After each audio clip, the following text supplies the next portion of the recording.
Oting ham shunaqa ham past odam ekanlar-da. Nimamish? Tug'ruqxonaga kelib, kuyov bola, o'g'il muborak bo'lsin deb $50 so'yinchi berib ketdi. Bir aytmoqchi bo'ldim. Sizga o'xshab 4 ta qiz ko'rsam, berardim shu choychaqani deb. O'zimni bosdim.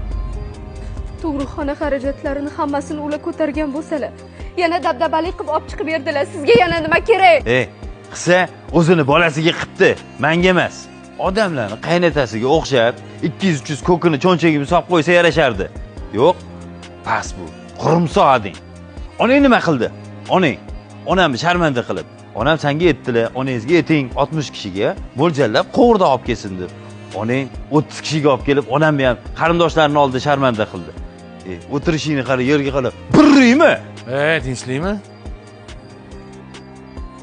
Assalomu alaykum aka.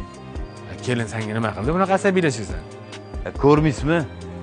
Tili yuz xarij. Men o'g'il farzand ko'rdim. O'g'il ko'rish hammaga ham emas. Buni oilasi qatdan ham tushunardi buni. Ani kuni 3-4 ta tog'ara bilan onamga bitta ro'mol olib kelib tashab ketibdi. Bunda olib kelmaydimi? Turetskiy, Olimpiyka kostyum shim, oyoq kiyim olib kelsa, mazax kiyib yurardim. Kelin, ota-onangiz ham bekor qilishibdi-da. Mana qara, bolani olib chiq. Bola nima qilasiz aka? Uxlayapti. Olib chiq dedim senga. Egasiga olib borib beraman. Egasiga?